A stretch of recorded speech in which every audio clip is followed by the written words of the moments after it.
এই যে বন্ধুরা, শুনছো? নতুন নতুন রোমান্টিক ভালোবাসার গল্প পেতে শুনতে চাইলে আমাদের সাগর ডায়েরি 2 চ্যানেলটি সাবস্ক্রাইব করে বেল বাটনটি অন করে দিও। লাইক কমেন্ট করতে মোটেও ভুলবে না কিন্তু। আন্টি, তোমার বড় ছেলেটা সবসময় এমন ঝাড়ি মেরে কথা বলে কেন? মুরগির মাংস কষাতে কষাতে শেফা বেগম ওসিফার এহেন কথা শুনে ব্রু কুঁচকে তার দিকে চেয়ে বলে ওঠেন, কি রে, শিখন তোকে কিছু বলেছে? হঠাৎ এমন ভাবে খেপে গেলি কেন আমার বড় ছেলের উপর?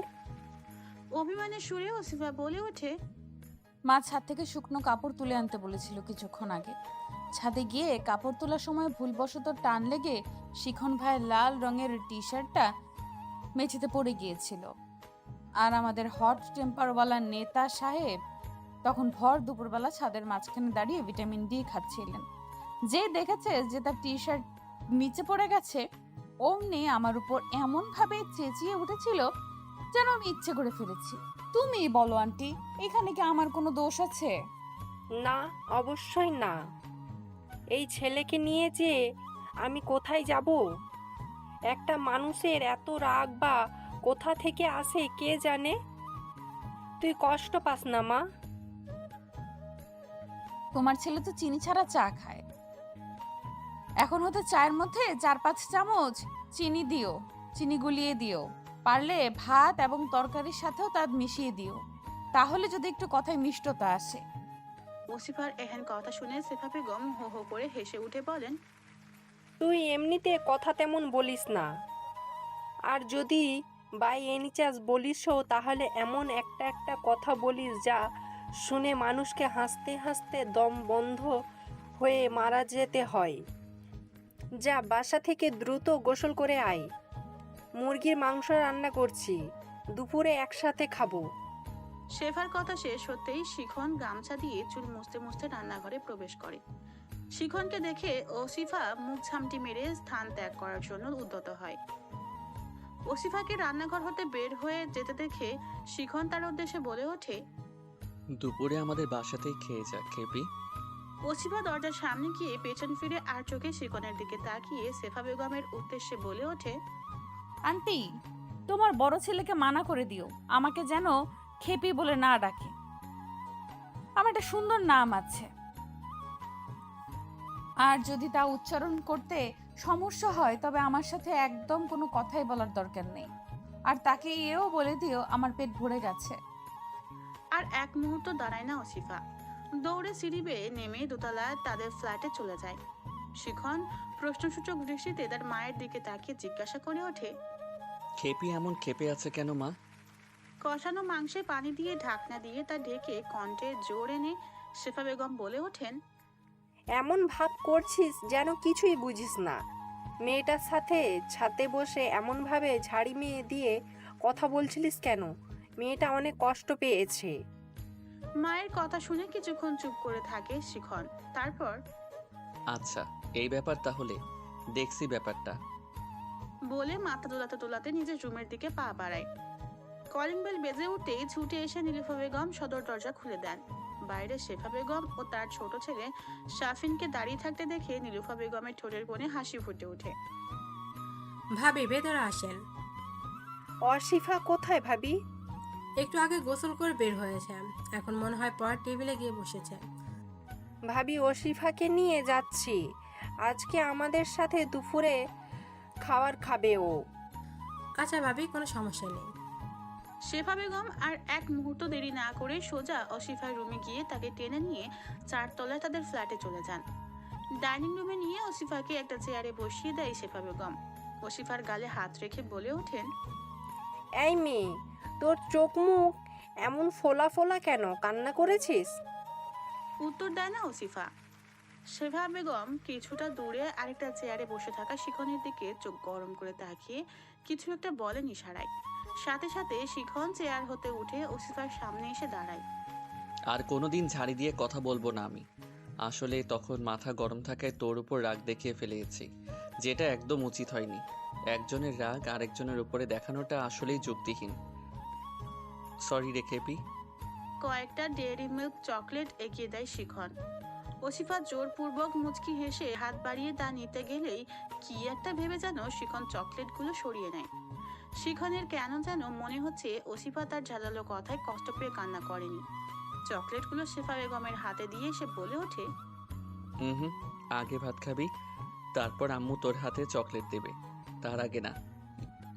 কি বলেছি আম্মু শুনেছ? এখন দ্রুত খেতে দাও। আচ্ছা, তাড়াতাড়ি বস গিয়ে। আগস্ট মাসের শেষের দিক। এই সময়ে আকাশের বোধহয় মুড সুইংই হয়। কখনো বা মাথার উপর তীব্র রোদ বিরাজ করে, কখনো বা আকাশ কালো করে হয় ঝিরিঝিরি বা ভারী বর্ষণ। আবার কখনো বা স্বচ্ছ নীল আকাশে ভেসে বেড়ানো তুলোর ন্যায় সাদা সাদা মেঘগুলো সকলের চোখ জড়িয়ে দেয়। এমনই একদিন প্রাইভেট পড়া শেষ করে পরন্ত বিকালে ক্লান্ত শরীরে বাসায় ফিরছে আসিফা। শনিবার হওয়ায় আজ আর স্কুল নেই তার। হঠাৎ তার পথে বাধা হয়ে দাঁড়ায় তামিম। মুহূর্তের মাঝে আসিফার চোখ মুখে স্পষ্ট রাগের আভা ফুটে ওঠে। তামিম বলে ওঠে, তুমি গতকাল হঠাৎ ব্রেকআপ করলে কেন আসিফা? আর কিছু না বলে ব্লকও করলে কেন? তীব্র কণ্ঠে আসিফা বলে ওঠে, আমার ইচ্ছে হয়েছে তাই। আমার যাকে ব্লক করতে ইচ্ছে করবে তাকে ব্লক করব। আর তার জন্য একদম কোনো কৈফিয়ত দিতে আমি বাধ্য নই।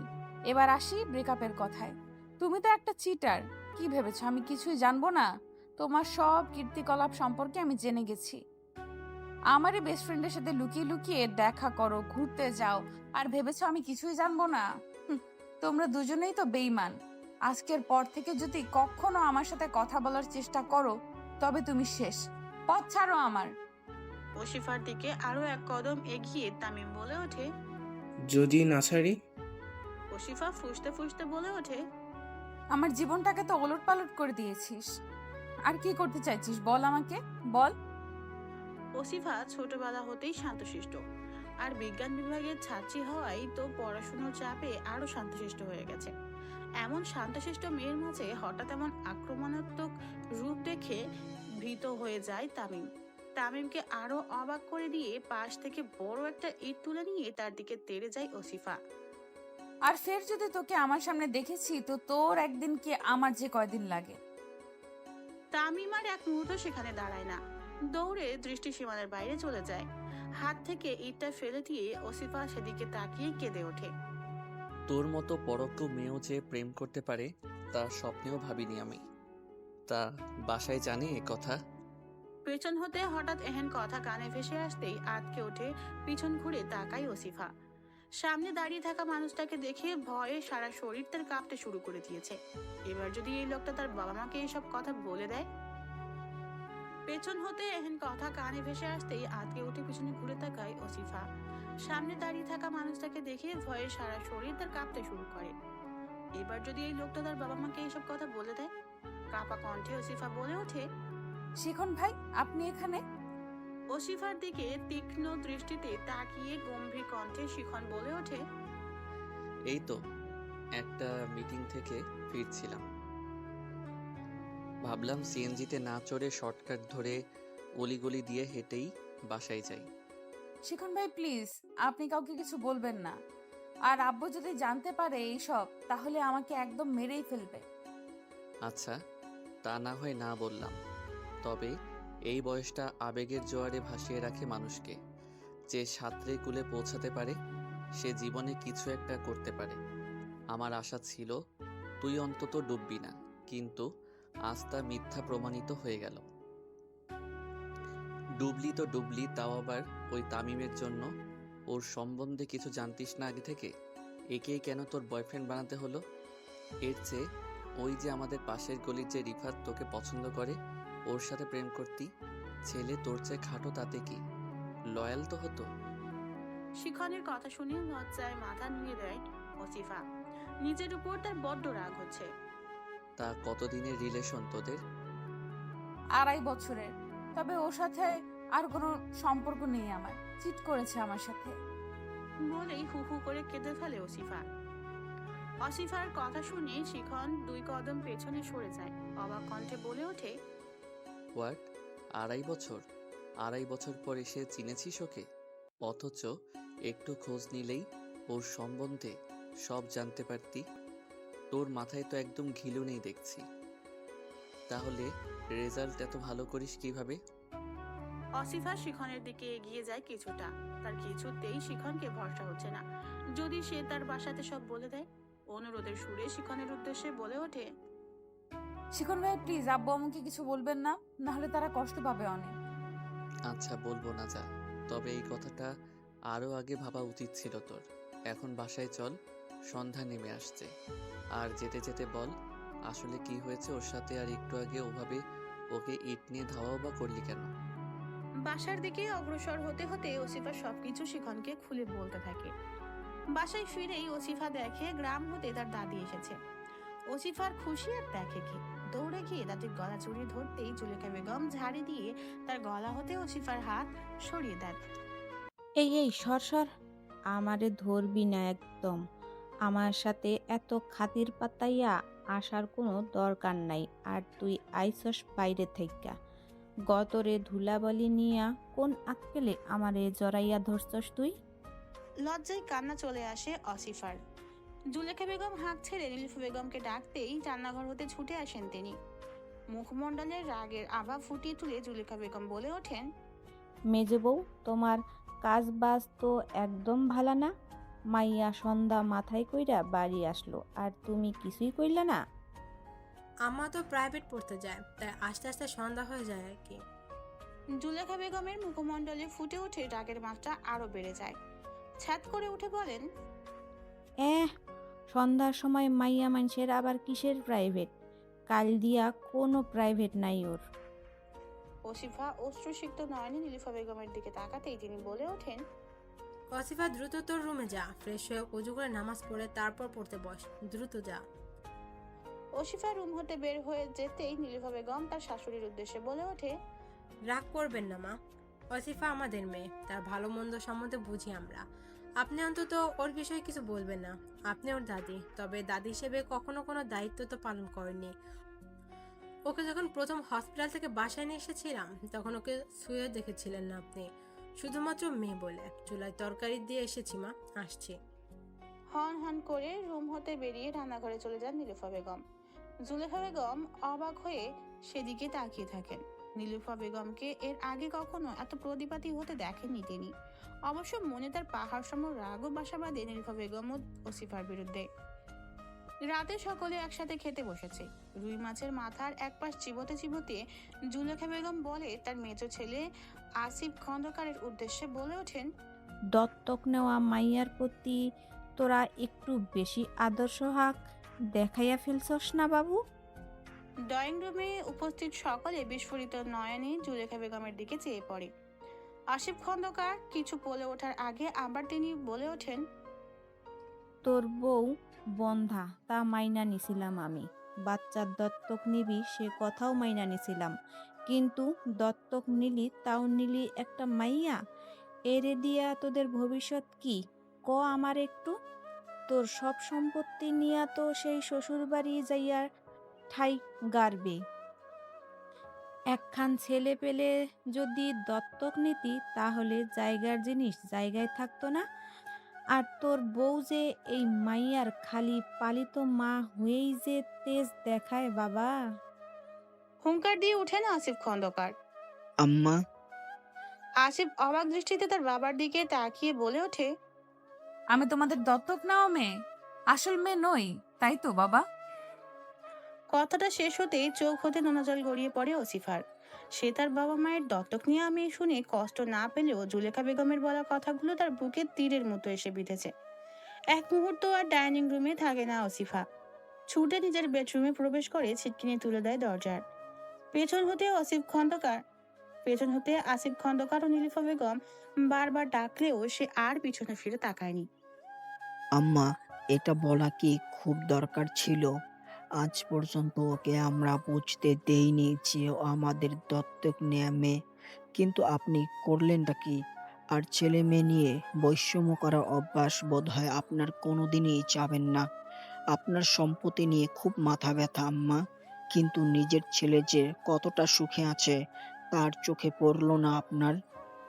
বলেই হনহন করে ডাইনিং টেবিল হতে উঠে চলে যায় আসিফ খন্দকার। হঠাৎ আসিফ খন্দকারের নাম্বার হাতে কল আসতেই চমকে ওঠে শিখন। আসিফ খন্দকার লোকটা তাকে ব্যক্তিগতভাবে তেমন একটা পছন্দ করে না। শুধুমাত্র সে রাজনীতি করে বলে। তাই এই মুহূর্তে তার নাম্বার হতে কল আসাটা আসলেই শিখনকে খুব ভাবে অবাক করেছে। কল রিসিভ করতেই অপর পাশ হতে আসিফ খন্দকার অসহায় কণ্ঠে বলে ওঠেন, হ্যালো শিখন, তুমি একটু দ্রুত ভাই ভাবিকে নিয়ে আমাদের ফ্ল্যাটে আসো বাবা। অসিফা সেন্সলেস হয়ে গেছে, কিছুতেই জ্ঞান ফিরছেন না। অ্যাম্বুলেন্স কল করেছি, তোমরা একটু দ্রুত আসো। আমরা এক্ষুনি আসছি আঙ্কেল। বলেই কল কেটে দেয় শিখন। এমন অপ্রত্যাশিত খবরে যেন তার শরীর শীতল হয়ে গেছে। ছুটে এসে তার বাবা মায়ের রুমে চলে যায়। তামিমের মতো একটা চরিত্রহীন ছেলের জন্য তুই কষ্ট পাচ্ছিস খেপি? কোন পর্যায়ে দুশ্চিন্তা করলে, ভয়ের সৃষ্টি হলে, আর কষ্ট বুকে জমিয়ে রাখলে প্যানিক অ্যাটাক এসে যায় বলতো? তুই কি কিছু দেখে ভয় পেয়েছিস? শিখনের প্রশ্নের কোনো জবাব দেয় না অসিফা। নিষ্পলকভাবে সিলিং এর দিকে তাকিয়ে আছে সে।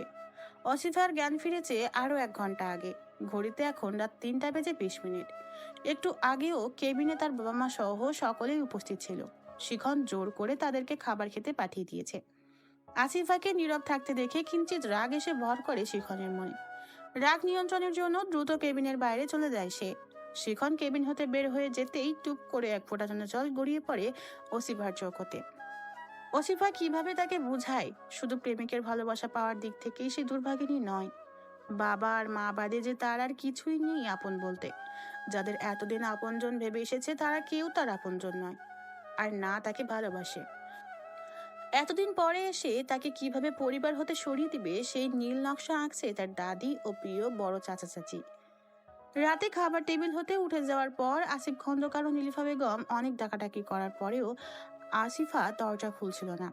সকলে ঘুমিয়ে যাওয়ার পরে খাবার পানি আনতে বের হয়েছিল আসিফা। দাদির রুমের পাশ হতে যাওয়ার সময় নিজ কানে সে দাদি আর বড় চাচার ফোন আলাপ শুনে ফেলেছিল। তারপর আর নিজেকে ঠিক রাখতে পারেনি আসিফা।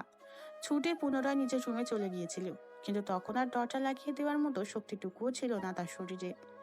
ভয়, দুশ্চিন্তা আর পাহাড় সম কষ্ট একত্রিত হয়ে প্যানিক অ্যাটাক এসে গিয়েছিল আসিফার, যার দরুন তীব্র শ্বাসকষ্ট ও মাথা ব্যথায় নিজেকে আর নিয়ন্ত্রণ করতে না পেরে সেন্সলেস হয়ে পড়ে গিয়েছিল।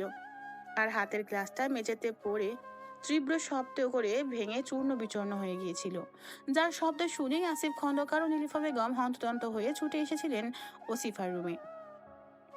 সকাল হতেই ওসিফাকে হসপিটাল হতে বাসায় নিয়ে আসা হয়। খবর পেয়ে আশেপাশের সকল প্রতিবেশীরা ছুটে এসেছে ওসিফাকে দেখতে। বাসা খালি হতেই আসিফ খন্দকার ও নীলিমা বেগম ওসিফার রুমে যান। আসিফ খন্দকার খাটে মেয়ের পাশে বসে মাথায় হাত বুলিয়ে দিতে থাকেন। আমরা আসলে কখনোই চাইনি এই দত্তক নেওয়ার ব্যাপারটা শুনে তুমি কষ্ট পাও বা পদে পদে নিজেকে একা ভাবো। এই জন্যই মূলত এই 16 বছরে তোমাকে আমরা জানতেই দেইনি ব্যাপারটা। তুমি যে আমাদের দত্তক নেওয়া মেয়ে, আমাদের কখনো তা স্মরণই আসেনি। দাদির কথা শুনে কষ্ট পেও না, জানোই তো উনি কেমন। আমরা তোমাকে অসম্ভব ভালোবাসি, আর আমরাই তোমার বাবা মা। আজকে থেকে ভুলে যাও তুমি আমাদের দত্তক নেয়া মেয়ে। আগে যেমন ছিলে তেমনই হয়ে যাও। তোমাকে সুস্থ না দেখলে আমরা ভালো থাকি না মা। ওসিফা অপলক দৃষ্টিতে তার বাবার দিকে তাকিয়ে থাকে। মুখে যেন কিছু বলার শক্তিই পাচ্ছে না সে। এত ভাগ্যবতী সে। নীলুফা বেগম আড়ালে ওনার আঁচল দিয়ে চোখের পানি মুছে নেন। আমি তোমাদের অনেক ভালোবাসি আব্বু আম্মু। বলতে বলতে কেঁদে ফেলে ওসিফা। আসিফ খন্দকার তার বৃদ্ধা আঙুল দিয়ে ওসিফার চোখের পানি মুছে দিয়ে বলে ওঠেন, আমাদের যদি ভালো রাখতে চাও তবে এই চোখে কোনোদিন পানি আসতে দিও না। ওসিফা শোয়া অবস্থাতেই ঘাড় কাত করে হ্যাসূচক ইঙ্গিত দেয়। বিকাল 5:33। ওসিফা সোফায় বসে বসে টিভিতে মুভি দেখছে। হঠাৎ কলিং বেল বেজে উঠতেই রান্নাঘর হতে নীলিফা বেগম গলা চেঁচিয়ে বলে ওঠেন। অসিফা, দরজাটা খুলে দে তো, মনে হয় শেফা ভাবি এসেছে। হাসি হাসি মুখে দৌড়ে গিয়ে দরজা খুলে দেয়। দরজার সামনে প্রত্যাশিত মানবীকে দেখতে না পেয়ে ব্রুকুচকে আসে ওসিফার। 3 জন মহিলা দাঁড়িয়ে আছে দরজার অপর প্রান্তে। তাদের মধ্যে হতে একজন মহিলা পান চিবোতে চিবোতে বলে ওঠেন, তুমি আসফা না? জি। ওসিফাকে কিঞ্চিত ধাক্কা দিয়ে ভেতরে ঢুকে যায় 3 জন মহিলা। অবাক দৃষ্টিতে দাঁড়িয়ে দাঁড়িয়ে তাদের কাণ্ড দেখছে ওসিফা। মহিলা 3 জন সোফায় বসতেই ওসিফার হুঁশ ফিরে আসে। আপনারা কারা? পরিচয় কি আপনাদের? বলেই সোফার দিকে এগিয়ে যায় ওসিফা। আমরা কারা তা পরে চিনো। এখন এদিকে আসো তো দেখি। বলেই ওসিফার ডান হাত ধরে টান দেয় একজন মহিলা। ওসিফাকে তাদের মাঝে বসিয়ে খুঁটিয়ে খুঁটিয়ে দেখতে থাকেন। গায়ের রং যা আছে তাতে চলে আর কি, অতটাও ফর্সা না, যা আশা করেছিলাম। নাক চোখ আর হাত পায়ের গঠন ভালোই আছে, কিন্তু গায়ে পায়ের একটু চিকন। যাই হোক, সমস্যা নাই, ঠিকঠাক ভাত পানি খাওয়ালে ঠিক হয়ে যাবে। আমাদের ছেলের সাথে মোটামুটি মানাবে। রান্না বান্না কি কিছু শিখিয়েছে তোমার মা? আর পায়ে কোনো সমস্যা আছে নাকি? দেখি একটু হেঁটে দেখাও তো দেখি। এমন অদ্ভুত অদ্ভুত কথা শুনে হিতাহিত জ্ঞান শূন্য হয়ে পড়ে ওসিফা। উঠে দাঁড়াতে নিলেই নীলুফা বেগম রাগ মিশ্রিত কণ্ঠে বলে ওঠেন, কেন, ও কি উড়ে উড়ে গিয়ে আপনাদেরকে সদর দরজা খুলে দিয়েছিল নাকি? অসিফা, এদিকে আয় দ্রুত।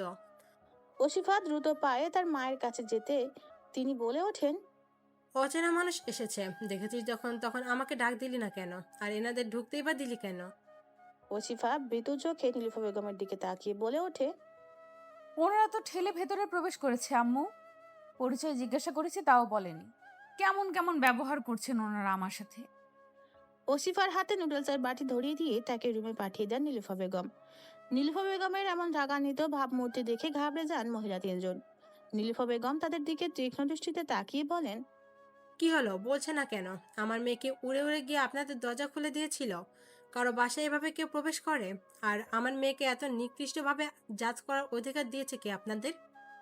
দেখুন আপা, আমরা আমার ছেলের সাথে আপনার মেয়ের বিয়ের প্রস্তাব নিয়ে এসেছিলাম।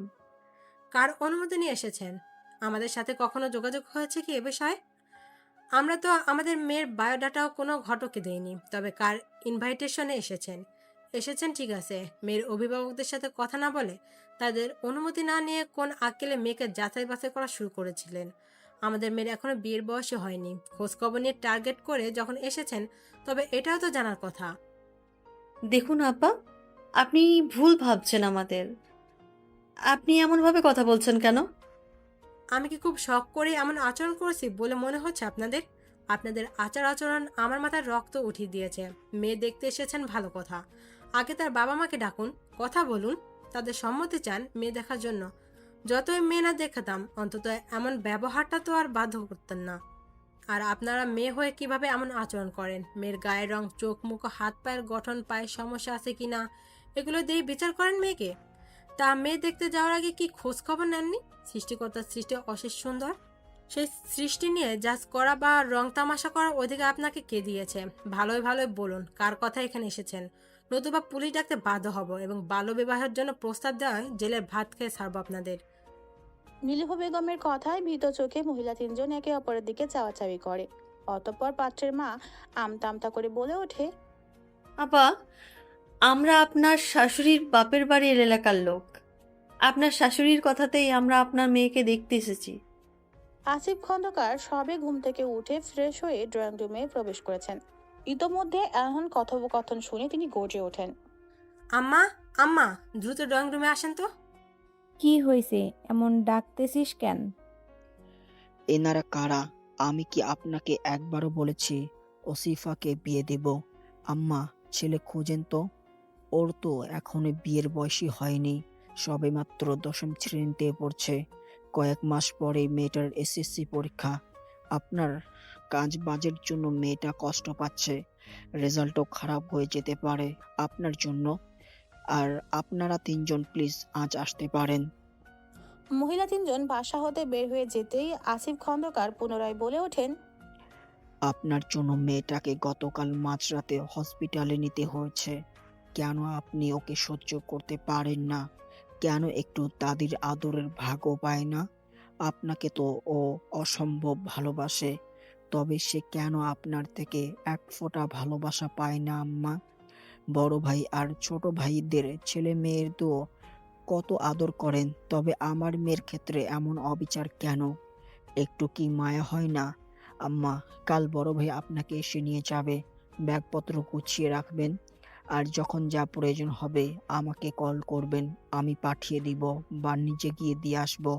কিন্তু আজকের পর হতে আপনার সম্মুখে আর আমার মেয়ে যাবে না। বাবু, তুই পরের মাইয়ার জন্য আমার সাথে এমন করতে পারলি? কে পরের মেয়ে আম্মা? ও আমার মেয়ে। আমি অন্যায় কিছু করিনি আম্মা। আপনাকে কখনো ছেলের ভালোবাসার হতে বঞ্চিত করব না।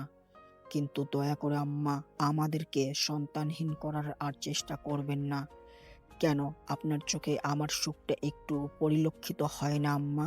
ছেলে মেয়ের মধ্যে বৈষম্য করে কি লাভ পাওয়া যায় আম্মা? বাবা মায়েদের কাছে তো তাদের পরিচয় একটাই, সন্তান। কই আপনি তো জুইয়ের সাথে আমাদের 3 ভাইয়ের কখনো বৈষম্য করেন না আম্মা। ওসিফাই আমাদের মেয়ে, ওসিফাই আমাদের ছেলে। আসিফ খন্দকার আর এক মুহূর্ত না দাঁড়িয়ে বাসা হতে বেরিয়ে যান। নীলুফা বেগম অনেকবার ডাকলেও সে আর দাঁড়ায়নি। জুলেখা বেগম ফুঁসতে ফুঁসতে নীলুফা বেগমের উদ্দেশ্যে বলে ওঠেন। নীলুফা বেগম কিংকর্তব্য বিমূঢ় হয়ে যান জুলেখা বেগমের কথা শুনে। আম্মা এসব কি বলছেন আপনি? আপনার ছেলে আপনাকে অসম্ভব ভালোবাসে আম্মা। একবারও কি ভেবেছেন আপনার কিছু কাজ বাজের জন্য আপনার ছেলে ভয়ঙ্কর কষ্ট পেয়েছে এবং তা থেকে আজ এই পরিস্থিতির সৃষ্টি হয়েছে? আমি আপনাকে যথেষ্ট সম্মান করি এবং ভালোবাসি আম্মা। আপনার নামে কেন আমি বিষ ঢালবো? আপনি কিভাবে বলতে পারলেন এটা আম্মা? নীলুফা বেগম ওড়না দিয়ে চোখ মুছে নিয়ে সোজা রান্নাঘরে চলে যান রাতের জন্য ভাত চড়িয়ে দিতে। আন্টি, আমি খেপিকে স্কুলে এগিয়ে দিয়ে আসছি। আপনি বাসায় যান। বাইরে অনেক রোদ এমনিও। আমি বাইকে করে দ্রুত পৌঁছে দেব ওকে। বাঁচালে তুমি আমাকে শিখন। এই দুর্বল শরীরে ওকে একা যেতে দিতে ভরসা পাচ্ছিলাম না। বাসায় আবার বড় ভাসু এসেছেন, দুপুরে রান্নাও চড়াতে হবে। তুমি একটু সাবধানে বাইক চালিয়ে, কেমন? জি আন্টি, অবশ্যই। আপনি এখন বাসায় যান। শিখন ওসিফাকে নিয়ে দৃষ্টি সীমানার বাইরে চলে যেতেই নীলুফা বেগম নিশ্চিন্ত মনে বাসায় সিঁড়ি বেয়ে দোতলায় চলে যান। শিখন ভাই 1.5 বছর পর আবার বাইক চালানো শুরু করলেন যে, আন্টি অনুমতি দিয়েছে? তোর আন্টিকে অনেক কষ্টে রাজি করিয়েছি রে। এখন তুই আমাকে যদি তোর আর আমার পরিবারের সামনে কালারিং করতে না চাস, তবে আমার কাঁধটা ধর ভাই। কখন জ্যামে পড়বো আর হুট করে ব্রেক চাপবো, আর তখন তুই মাঝ রাস্তায় উল্টে পড়বি। এমনি তোর বাপ আমাকে তেমন একটা পছন্দ করে না।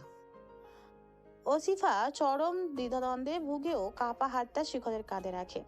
অতঃপর দৃঢ় কণ্ঠে শিখনের নিকট শুধায়। এই রাজনীতি করে কি এমন মজা পান শিখন ভাই? আছে আছে, তোর মতো গোবরে ঠাসা মাথাওয়ালা মেয়ে তা বুঝবে না। কিঞ্চিত রেগে যায় আসিফা, গাল ফুলিয়ে বলে ওঠে। কি বললেন আপনি? এবার দেখুন আমিও রাজনীতি করব।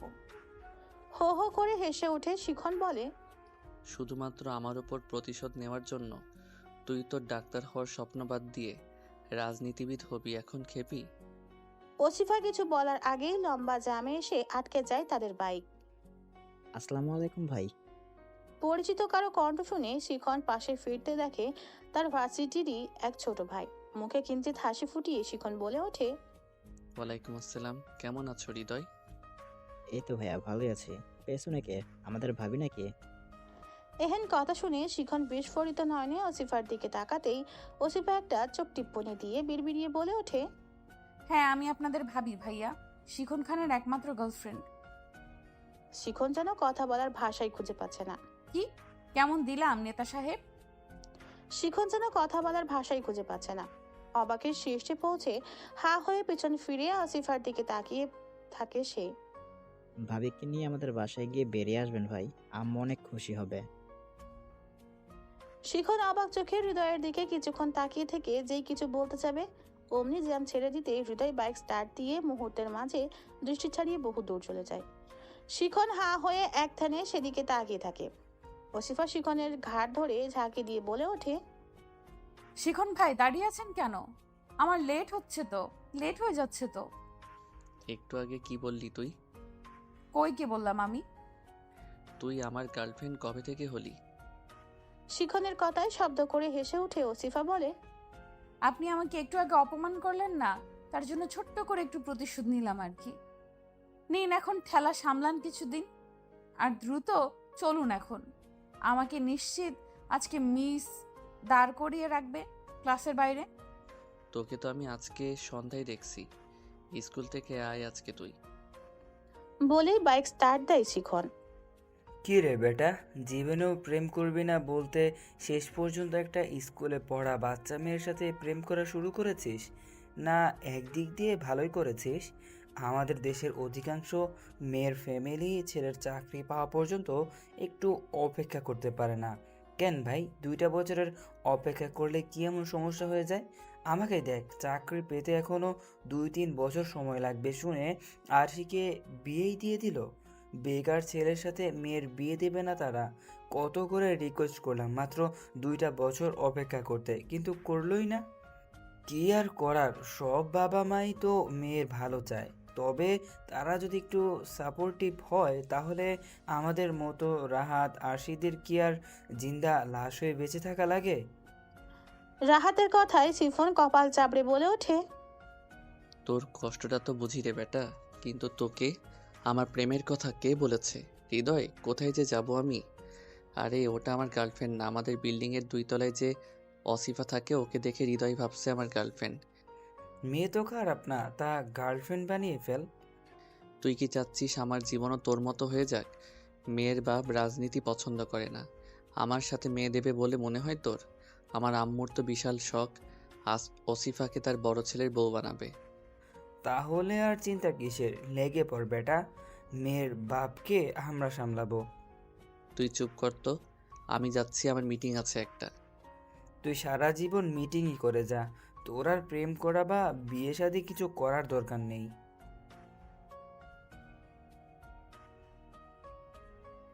কলিং বেল বেজে উঠতেই শিখন উঠে গিয়ে সদর দরজা খুলে দেয়। বাহিরে ওসিফাকে দাঁড়িয়ে থাকতে দেখে শিখন গলা উঁচু করে বলে ওঠে, আম্মু, তোমার হবু বড় বৌমা এসেছে। ওসিফা শিখনের এহেন কথা শুনে বিস্ফোরিত নয়নে তার দিকে চেয়ে বলে ওঠে, শিখন ভাই কি সব বলছেন? কেন? তুই তো সকালে বললি তুই আমার একমাত্র গার্লফ্রেন্ড, তো সেই হিসেবে আমার হবু বউ এবং আম্মুর হবু বড় বৌমা। আরে আমি তো প্রতিশোধ নেওয়ার জন্য বলেছি, সত্যি সত্যি বলেছি নাকি? আপনি প্লিজ চুপ থাকুন। কিন্তু আমি তো সত্যি হিসেবে নিয়েছি। ভেতরে এসো আমার একমাত্র গার্লফ্রেন্ড, আম্মু তোমার জন্য ভেতরে অপেক্ষা করছে। বলে ওসিফার হাত টেনে নিয়ে সোজা ডাইনিং রুমে চলে যায় শিখন। লজ্জায় ওসিফা মাথা নুয়ে হাঁটতে আরম্ভ করে। আম্মু দেখো, এসেছে তোমার হবু বড় বৌমা। শিখনের কথায় এক গল হেসে শিমু বেগম বলে ওঠেন, হ্যাঁ, এখন আমার বৌমাকে আমার কাছে দিয়ে তুই যা, গিয়ে তোর কপালে আবার একটু মলম লাগা। শিবু বেগমের কথায় অনুসরণ করে শিখনের কপালের দিকে তাকিয়ে চমকে ওঠে ওসিফা। আন্টি, তোমার বড় ছেলের কপালে কি হয়েছে? আজকে কি আবার বাইক অ্যাক্সিডেন্ট করেছে নাকি? তুই অভিশাপ দিয়েছিস তাই অ্যাক্সিডেন্ট করেছি, বুঝেছিস তাহলে তুই কত বড় শাকচুন্নি। বাবু, মেয়েটার সাথে ফাজলামি করিস না তো, এমনি অসুস্থ, তোকে যা বলেছিস তাই কর। তুই তো জানিসই মা, তোর এই নেতা সাহেব সারাদিন বাইরে বাইরে ঘুরে বেড়ায়, আজকে নাকি কাদের সাথে তুমুল ভাব বাঁধিয়েছে, এই যে দুপুরে কপাল ফাটিয়ে বাসায় ফিরেছে। আমাকে টেনশন দিয়ে দিয়ে এই ছেলে মারবে। বাদিয়েছি কোথায় আম্মু? ভার্সিটিতে স্টুডেন্টদের মধ্যে মারামারি লেগেছিল, আর আমি কি ভার্সিটির ভিপি হয়ে তা বসে বসে দেখতে পারি? ঝামেলা থামাতে গিয়েই তো ভিড়ের মধ্যে কে যেন কপালে হঠাৎ একটা ইটের টুকরো মেরে দিয়েছিল। আন্টি, তোমার ছেলেকে বিদেশে পাঠিয়ে দাও তো, অন্তত তোমার টেনশন তো কমবে। তোর বাপকে বল তোকে আর সাথে 40 লাখ টাকা দিতে, তাহলে আমি কালকে চলে যাই পারলে। আন্টি, শিমু বেগম হাসতে হাসতে বলে ওঠেন, শিখন, তুই তো রুমে যা তো, মেয়েটাকে আর জ্বালাস না। অসিফা, এখানে এসে বস। ভাবি বলল তুই নাকি কিছু খাচ্ছিস না, বিরিয়ানি রান্না করেছি তোর জন্য, নে খেয়ে নে। মা, কম কম দিও, না হলে ফুলে ওই বিরিয়ানির আলুর মতোই হয়ে যাবে। শিখন ভাই। শিখন হাসতে হাসতে নিজের রুমে চলে যায়। কেটে গেছে কয়েকদিন। একদিন সন্ধ্যাবেলায় নীলুফা বেগম আসিফাকে নিয়ে হাজির হন শিখনদের বাসায়। এর মাঝে শিখনও মাত্র ফিরেছে বাসায়। ওসিফাকে কাঁদতে দেখে শিখন বিচলিত হয়ে এগিয়ে এসে বলে ওঠে, কি হয়েছে আন্টি? ওসিফা কাঁদছে কেন? মনমরা হয়ে নীলুফা বেগম বলে ওঠেন, এলাকার কোনো ছেলেরা নাকি ওর চুলের চুইংগাম লাগিয়ে দিয়েছে। দেখো বাবা, কোমর অবধি চুলগুলোর কি অবস্থা করে দিয়েছে। ওর আব্বু যদি শোনে এই কথা তবে যে কি কাণ্ড বেঁধে যাবে। কারা করেছে এসব খেপি? ওসিফা টলমলে চোখে শিখনের দিকে চেয়ে বলে ওঠে। তামিম আর ওর বন্ধুরা। ওসিফার কথা শুনে এবং চুলের এহেন নাজুক অবস্থা দেখে শিখনের মাথায় ভয়ঙ্কর রাগ চড়ে যায়। রুমে গিয়ে কেঁচি নিয়ে আসতেই শেফা বেগম বলে ওঠেন। কেচি দিয়ে কি করবি? চুল কাটিস না? চুইলগাম তুলে ফেলা যাবে তো। আমার খেপির চুলে হাত দেওয়ার সাহস কোথায় পেয়েছে ওরা? চুলের যে পর্যন্ত ওদের হাতের স্পর্শ লেগেছে সেই পর্যন্ত একদম কেটে ফেলবো আমি, আর ওদের হাতও আস্ত রাখবো না আমি। বলে ঘ্যাচা ঘ্যাচ আসিফার কোমর অবধি চুল কেটে ঘাড় অবধি করে ফেলে শিখন। কি করলিস তুই এটা? পাগল হয়েছিস? না, আমি ঠিকই আছি। আন্টি, তুমি ওকে নিয়ে বাসায় যাও, সামনে পরীক্ষা নাও, পড়তে বলো মন দিয়ে, চুল আবার বড় হয়ে যাবে। বলে বাসা হতে হনহন করে বেরিয়ে যায় শিখন। পরদিন সকালে স্কুলের জন্য বের হতেই গলির মাথায় তামিম ও তার বন্ধুরা ওসিফার পথ আটকে দাঁড়ায়। ওসিফা তার চুলের দিকে একবার তাকিয়ে রাগে দুঃখে ঠকঠক করে কাঁপতে আরম্ভ করে। যেই কিছু বলতে নিবে অমনি তাকে অবাক করে দিয়ে তামিম বলে ওঠে। ভাবি, আমাদের ক্ষমা করে দিবেন, আর কোনোদিন এমন ভুল হবে না। আপনি যদি আমাদের ক্ষমা না করেন তবে যে ভাই আমাদের একদম মেরে ফেলবে। তামিমের হাতের দিকে তাকাতেই আটকে উঠে ওসিফা। আপনাদের হাতের এই অবস্থা কে করেছে? ভাবি, দরকারের বাইরে ভাই আপনার সাথে কথা বলতে মানা করেছে। আপনি প্লিজ আমাদের ক্ষমা করে দেন। আমাকে ভাবি ডাকছেন কেন? আপনাদের ভাই বাকে? তামিম বাম হাত দিয়ে ইশারা করতেই ওসিফা পেছনে তাকিয়ে দেখে শিখন ওয়ালের সাথে হেলান দিয়ে দাঁড়িয়ে আছে। ওসিফা হা হয়ে সেদিকেই তাকিয়ে থাকে। তামিম করুণ সুরে বলে ওঠে। ভাবি, আমাদের ক্ষমা করেছেন তো? হুম। ওসিফা ঘোরের মাঝেই বলে ওঠে। তামিম ও তার বন্ধুরা এক মুহূর্ত না দাঁড়িয়ে ছুটে পালিয়ে যায়। ওসিফা বিস্ফোরিত চোখে শিখনের দিকে এগিয়ে যেতেই শিখন মৃদু হেসে বলে ওঠে। আমার একমাত্র গার্লফ্রেন্ডের কি স্কুলের জন্য দেরি হয়ে যাচ্ছে না? শিখনের এহেন কথায় ভাবাচাকা খেয়ে যায় ওসিফা। আমি আপনার গার্লফ্রেন্ড কবে হলাম? হবে না। আপনি সব সময় আমার সাথে এমন করেন শিখন ভাই। ওদের মেরেছেন কেন? আমার একমাত্র গার্লফ্রেন্ডের চুলে ওরা টাচ করেছিল, তাই ওদের হাতই ভেঙে দিয়েছি। আপনি দিনকে দিন কেমন যেন হয়ে যাচ্ছেন শিখন ভাই। কেমন হচ্ছি? বুঝেছি, পজিটিভ হয়ে যাচ্ছি, তাই তো?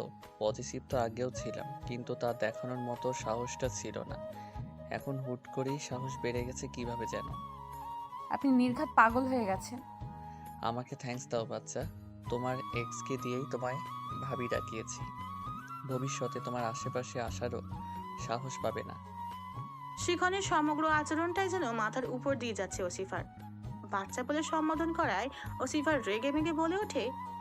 ক্লাস 10-এ পড়া একটা মেয়েকে কি আপনার বাচ্চা মেয়ে মনে হয় শিখন ভাই? তোমার স্কুলের জন্য দেরি হয়ে যাচ্ছে বাচ্চা। বলেই ওসিফার ঘাড়ে থাকা ব্যাগের মাথা উঁচু করে নিয়ে আশিফাকে ঠেলে সামনের দিকে নিয়ে যেতে থাকে শিখন। সেদিন রাতে কি হয়েছিল? হঠাৎ সেন্সলেস হয়ে গিয়েছিলে কেন? কথাটি ওসিফার পাশে হাঁটতে হাঁটতে বলে ওঠে শিখন। প্রথমে আমাকে তুমি বলা বন্ধ করুন, তারপর বলবো। আমার গার্লফ্রেন্ডকে আমি যা ইচ্ছা বলে সম্বোধন করব, তাতে তোর কি রে? আপনি নিজেও পাগল হয়েছেন আর এখন আমাকেও তা বানানোর জন্য উঠে পড়ে লেগেছেন। আহা, পাগলের গার্লফ্রেন্ডকে তো পাগলি হতে হবেই। একদম খাপে খাপে ময়নার বাপ। শিখন ভাই, আচ্ছা আচ্ছা, আর বলছি না কিছু। এখন বল কি হয়েছিল সেদিন। একটা লম্বা নিঃশ্বাস টেনে নিয়ে ওসিফা বলতে আরম্ভ করে। আমার জন্মের সময়ই নাকি আমার মা মারা গিয়েছিল, আর মা নাকি সিঙ্গেল মাদার ছিল। আম্মুরও কোনো বাচ্চা হচ্ছিল না। আমাকে দেখেই আম্মু আব্বুর অনেক মায়া হয়েছিল এবং তারপরেই তারা আমাকে অ্যাডপ্ট করে ডাক্তারদের সাথে কথাবার্তা বলে। আমি যে আব্বু আম্মুর পালিত মেয়ে তাই 16 বছরেও আমাকে তারা জানায়নি, কখনো আসলে বুঝতেই দেয়নি। কিন্তু আমার দাদি আমাকে ছোটবেলা থেকেই পছন্দ করে না। প্রথম কারণ আমি মেয়ে, এবং দ্বিতীয় কারণ আমাকে অ্যাডপ্ট করেছিল আব্বু আম্মু। তার ধারণা আব্বুর সব সম্পত্তি আমি নিয়ে যাব, এই বংশের মধ্যে আর কিচ্ছু থাকবে না। ছেলের জায়গায় কেন মেয়ে অ্যাডপ্ট করেছিল তার জন্য আমার দাদি আমার আম্মুকেও সহ্য করতে পারেন না। সেদিন রাতে খাবার টেবিলে বসে দাদির থেকেই জানতে পারি এই সব কথা। কষ্টও পেয়েছিলাম একটু, কিন্তু পরে রাতে যখন পানি আনতে গিয়েছিলাম তখন দাদির রুমের বাহির থেকে দাদি আর বড় চাচার ফোনালাপ শুনে ফেলেছিলাম আমি। আমাকে বাসা হতে চিরতরে বের করে দেওয়ার জন্য তারা ফোন দিয়ে আসছিল। আমি তখন ওটা শুনে অনেক ভয় ও কষ্ট পেয়েছিলাম। তামিমের থেকে পাওয়া ধোঁকা, দাদির মুখের বিষাক্ত বুলি এবং দাদি আর বড় চাচার ষড়যন্ত্র, এই সমস্ত বিষয় থেকে পাওয়া শকের কারণে তখন প্যানিক অ্যাটাক এসেছিল। ওসিফার কথা শেষ হতেই শিখন তার মুখের দিকে তাকিয়ে চমকে ওঠে। ওসিফার চোখ হতে পানি গড়িয়ে পড়ছে দেখে শিখন ব্যস্ত হয়ে পড়ে। পকেট থেকে টিস্যু বের করে নিজ হাতে ওসিফার চোখ মুছে দিতে দিতে বলে ওঠে, কান্না করিস না। কিসের জন্য কান্না করবি তুই? তোর আব্বু আম্মু তো পাশে আছে সব সময়। আর যে যাই বলুক আর করুক, তারা তো তোকে আগলে রাখছে সব কিছু থেকে। তবে আর কি চাই তোর? তামিমের কথা মাথা থেকে ঝেড়ে ফেল। তোর প্রেমিক পুরুষের জায়গা কেন অন্য পুরুষ দখল করে রাখবে, যার আসলে তোর প্রেমিক হওয়ার মতো বিন্দুমাত্র কোনো যোগ্যতাই নেই? ওটা একমাত্র আমার জায়গা। এই স্কুলের সামনে চলে এসেছি, দ্রুত ভেতরে যা। শিখনের বলা শেষ কথাগুলো শুনে বিস্ময় কিংকর্তব্য বিমূঢ় হয়ে যায় ওসিফা। হা হয়ে শিখনের দিকে তাকিয়ে ঠায় দাঁড়িয়ে থাকে সে। বাতাসে ওসিফার বেরুনি করা উস্কো খুস্কো হয়ে যাওয়া চুলগুলো ঠিক করে দিয়ে শিখন পুনরায় বলে ওঠে, কি হলো, চা? নাকি স্কুল পালিয়ে আমার সাথে ঘুরে বেড়াতে ইচ্ছে করছে? লজ্জায় কান গরম হয়ে যায় ওসিফার। এক ছুটে স্কুলের মেন ফটক অতিক্রম করে ভেতরে চলে যায়। শিখন একবার ঘড়ির দিকে তাকিয়ে হাসতে হাসতে ভার্সিটির দিকে পা বাড়ায়। স্কুল শেষে ব্যাচ পড়া শেষ করে বাসায় ফিরতেই সোফায় শিমু বেগমকে বসা দেখে কোনো মতে ব্যাগ রেখেই শিমু বেগমের বাহু ধরে ঝাঁপিয়ে পড়ে ওসিফা। শিমু বেগম অতি স্নেহের সহিত ওসিফাকে আগলে নেন। উক্ত কাণ্ড দেখে নীলুফা বেগম বলে ওঠেন, আম্মুকে তো কখনো এভাবে স্কুলে যেতে জোরে ধরলি না মেয়ে। একটু শাসন করি বলে যে একদমই খারাপ আমি তা তো না। বোঝো না আন্টি, সবই হবু শাশুড়িকে হাতের মুঠোয় নেওয়ার ধান্দা। বলতে বলতে বাসার ভিতরে প্রবেশ করে শিখন। বাহির থেকে সে ফুচকা নিয়ে এসেছে সেফা বেগমের আদেশে। শিখনের এহেন কথা শুনে নীলুফা বেগম বলে ওঠেন, হবু শাশুড়ি? হ্যাঁ, তোমার মেয়ে নিজেই বলেছে সে নাকি আমার একমাত্র গার্লফ্রেন্ড। বলেই ওসিফার দিকে তাকায় শিখন। ওসিফার রাগান্বিত চোখে শিখনের দিকে তাকাতেই শিখন বলে ওঠে, দেখো আন্টি কিভাবে তাকাচ্ছে আমার দিকে। আপনি সবসময় এমন করেন শিখন ভাই। বলেই গটগট পায়ে নিজের রুমে চলে যায় ওসিফা। ড্রয়িং রুমে উপস্থিত সকলেই হো হো করে হেসে ওঠে। শিখনকে ডাইনিং রুম হতে প্লেট বাটি আনতে পাঠিয়ে শিমু বেগম বলে ওঠেন, ভাবি ওসিফাকে আমার চাই চাই। বাই এনি চান্স যদি ছেলের বউ বানিয়ে নাও নিতে পারি তবে এমনি নিয়ে যাব। আশিফ ভাইকে দিয়ে আমার ভরসা নেই। শ্বশুর আব্বুকে হ্যান্ডেল করে আমার উপরে ছেড়ে দিও। মেয়ে না দিতে চাইলে কিডন্যাপ করে নিয়ে যাব। তবে আমার একমাত্র গার্লফ্রেন্ডকে আগে আর একটু বড় হতে দাও। বলতে বলতে প্লেট নিয়ে ড্রয়িং রুমে ফিরে আসে শিখন। শিখনের মুখে এহেন কথা শুনে চমকে ওঠে শিমু বেগম ও নীলুফা বেগম। পরিবেশ স্বাভাবিক করতে শিখন পুনরায় বলে ওঠে, আন্টি, তুমি আমাকে ডাকলে যে আজ কোনো দরকার আছে? ওসিফা সব সাবজেক্টের জন্য বাসায় টিচার ঠিক করেছে। বাইরে পড়তে দিতে ভরসা পাচ্ছি না। তুমি একটু ওর ইংলিশ সাইডটা দেখো। কাকে পড়াতে বলছেন ভাবি? তার যা রাগ, আমার তো ভয় লাগছে। রাগই তো ভালো, ফাঁকি দিতে পারবে না। এমনি অবশ্য দেয়নি, তবুও। শিখন, তুমি এখন গিয়ে শুধু পড়ার সময়সূচিটা সাজিয়ে দিয়ে এসো, যাও। আজ আর এমনি পড়াতে হবে না। শিখন ওসিফার রুমের দিকে পা বাড়াতে নীলুফা বেগম শিমু বেগমকে বলে ওঠেন, ভাবি কি শিখনকে আগে এই বিষয়ে কিছু বলেছিলেন? বলেছি, ওসিফাকে ওর বউ করে আনার অনেক শখ আমার। তবে যতবার বলেছি ততবারই ঝাড়ি দিয়েছিস। কিন্তু এখন তো ছেলের ভিন্ন রূপ দেখতে পাচ্ছি। কোথা থেকে কি হলো বুঝলাম না তো ঠিক। তবে এসব নিয়ে ওদের সাথে আর কথা বলা ঠিক হবে না। আর একটু বড় হোক ওরা দুজনেই। আর শিখন তো বুদ্ধিমান ছেলে, বুঝে শুনেই পা ফেলবে আমার বিশ্বাস। পর্দা সরিয়ে রুমের দরজার সামনে এসে দাঁড়াতেই কোথা থেকে বেশ খানিকটা এয়ার ফ্রেশনার এসে চোখে মুখে লেগে যায় শিখনের। ওসিফা জিহ্বা কামড়ে এয়ার ফ্রেশনারটা পাশের চেয়ারের উপর রেখেই শিখনের হাত টেনে ভিতরে নিয়ে যায়।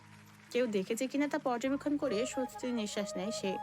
শিখনকে টেনে বাথরুমের দিকে নিতে নিতে বলে ওঠে, এই রে, আমি একদম বলতে পারিনি। আপনি আমার রুমের দিকে আসবেন, দরজা বন্ধ করে নিলে আর এমনটা হতো না। আমি অনেক অনেক সরি। এই নিন, চোখে মুখে পানি ছিটিয়ে নিন শিখন ভাই। শিখন দ্রুত গতিতে চোখের কয়েকবার পানির ছিটা দিয়ে শান্ত হয়ে দাঁড়িয়ে বলে ওঠে। গামছা বা টিস্যু দে। ওসিফা টিস্যু এগিয়ে দিতেই শিখন মুখ মুছে নিয়ে ওসিফার রিডিং টেবিলের কাছে একটা চেয়ার টেনে নিয়ে বসে পড়ে। তোর প্রতিশোধগুলো কেমন যেন অদ্ভুত অদ্ভুত টাইপের খেপি। এটা যদি কেউ শোনে, স্টুডেন্ট তার ইংলিশ টিচারের উপর প্রতিশোধ নিয়ে তাকে ভাগানোর জন্য চোখে এয়ার ফ্রেশনার মেরেছে, তাহলে ব্যাপারটা কেমন হবে বলতো? দেখুন, আমি একদম ইচ্ছে করে এমনটা করিনি। আমি কি বুঝেছি যে আপনি দরজার সামনে এসে দাঁড়াবেন এই সময়ে? আচ্ছা হয়েছে, এখন বস চেয়ারে। আমি তোকে কবে কখন পড়াতে আসবো তার টাইম টেবিলটা সাজিয়ে দিচ্ছি, আর পড়াটাও দিয়ে যাচ্ছি। তোর ইংলিশ খাতাটা আমার কাছে দে। ইংলিশ খাতাটা ওসিফা এগিয়ে দিতেই শিখন খাতার কয়েকটা পৃষ্ঠা উল্টে দেখে বলে ওঠে। হাতের লেখার এমন বাজে দশা কেন? মনে হচ্ছে খাতার সাদা পেজের সাথে কলমের কালির বিরাট যুদ্ধ বেড়েছে। ব্রু কুচকে ওসিফা শিখনের দিকে কিছুক্ষণ তাকিয়ে থেকে হঠাৎ তার চুল টেনে ধরে ঝাঁকাতে ঝাঁকাতে বলে ওঠে। আমার হাতের লেখা খারাপ? ছোটবেলায় আমাকে কে হাতের লেখা শিখিয়েছিল? নেতা সাহেব, আপনি না? সব সময় আপনি আমাকে পচান। খেপি আমার চুল ছাড় বললাম, আমি তোর ইংলিশ টিচার। তা তো কালকে থেকে। আজকে শুধু চারতলার হট টেম্পারওয়ালা শিখন ভাই। তুমি যে অসিফার ইংলিশ টিচার হিসেবে শিখনকে ঠিক করলে, ও কি আদৌ পারবে অসিফাকে পড়াতে? সারাদিন তো মিছিল মিটিং করে কাটিয়ে দেয়। কতটুকু দক্ষ ও ইংলিশে যে ওকে রাখতে হলো। সেই উচ্চ মাধ্যমিকের পর তো আর ওর হাতে একখানা বই দেখিনি কখনো। এগুলো বলা শেষ করে মুখে এক কোয়া কমলা পুড়ে নেন আসিফ খন্দকার। কাউকে যখন আমাদের পছন্দ হয় না, তখন তার সবকিছুই আমাদের কাছে নেগেটিভ লাগে আসিফ। তুমি তো রাজনীতির বিষয়টাই দেখো শুধু, কিন্তু কখনো রেজাল্ট জানার চেষ্টা করেছো? শেফা ভাবে যে বছরে বছরে মিষ্টি নিয়ে হাজির হয়, তা তো নিশ্চয়ই দেখেছ। সবই শিখনের প্রতি সেমিস্টারের টপ রেজাল্টের জন্য মিষ্টি ছিল। তোমার এই অভ্যাসটা হয়তো বা বদলানো উচিত আসিফ। যাকে তোমার তার কোনো বিষয়ের জন্য অপছন্দ, তার যে সকল দিকে খারাপ এমন তো না। সবারই টুকিটাকি খুঁত থাকেই। আর শিখন রাজনীতি করে, এটা তো খারাপ না। বিষয়টা হচ্ছে তোমার রাজনীতি পছন্দ না, আর সবার সব কিছু পছন্দ না হওয়া অস্বাভাবিকও কিছু না। কথাগুলো বলে নীলুফা বেগম গটগট পায়ে ড্রয়িং রুম হতে বেডরুমের দিকে চলে যান। আসিফ খন্দকার গম্ভীর দৃষ্টিতে স্ত্রীর গমন পথে তাকিয়ে থাকেন। রসায়নের হোমওয়ার্ক কমপ্লিট করে সবেমাত্র ইংরেজিটা নিয়ে বসেছে আসিফা। ইংরেজি খাতার কিছু পৃষ্ঠা উল্টাতেই শিখনের হাতের লেখা চোখের সামনে ভেসে ওঠে। ট্রি প্ল্যান্টেশন ও উইন্টার মর্নিং প্যারাগ্রাফ লেখা ও পড়া দিয়ে গেছে শিখন। শিখনের হাতের লেখার দিকে তাকিয়ে মুখ ভেঙচি দিয়ে ওসিফা বিড়বিড় করে বলে ওঠে। নিজের হাতের লেখার চেহারা দেখো। বলে কি না আমার হাতে লেখা খারাপ? বেশ করেছি, এয়ার ফ্রেশনার মেরেছি। কাল একদম চায়ের সাথে গুঁড়ো মরিচ গুলিয়ে খাইয়ে দেব। আসিফা খন্দকারের নামের স্পেশাল চা। পড়ার টেবিলের উপর মাথা কাত করে রেখে প্যারাগ্রাফ লিখতে থাকে ওসিফা। হঠাৎই মাথায় এক রাশ চিন্তা এসে ভর করে। শিখনের সমগ্র আচরণই তার কাছে কেমন উদ্ভট লাগছে। সে যে বিষয়গুলোকে মজা ছলে নিচ্ছে, শিখন কি আদৌ তা মজা ছলেই করছে? ভাবনার মাঝেই টুপ করে ওসিফার হাত হতে কলমটা খাতার উপর পড়ে যায়। সেই হতে রুমের দরজার সামনে দাঁড়িয়ে মেয়ের কার্যকলাপ পরীক্ষা করছেন নীলুফা বেগম। ধীর পায়ে রুমে প্রবেশ করে ওসিফার পাশে এসে দাঁড়িয়ে মিহি কণ্ঠে নীলুফা বেগম বলে ওঠেন। দিনকে দিন কেমন উদাসীন হয়ে যাচ্ছিস তুই আসিফা। মায়ের কণ্ঠ কানে বাজতেই লাফিয়ে উঠে ঠিকঠাক হয়ে বসে ওসিফা। ওসিফার পাশে একটা চেয়ার টেনে নিয়ে বসেন নীলুফা বেগম। মেয়ের দিকে প্রখর দৃষ্টি নিক্ষেপ করে বলে ওঠেন। এই বয়সে কাউকে মনে ধরতেই পারে, তবে নিজের আবেগকে সর্বদা নিয়ন্ত্রণে রাখা তোমার জন্য একটা অনেক বড় দায়িত্ব। আবেগের সমুদ্রে ভেসে যেন নিজের ক্যারিয়ার খারাপ না হয়।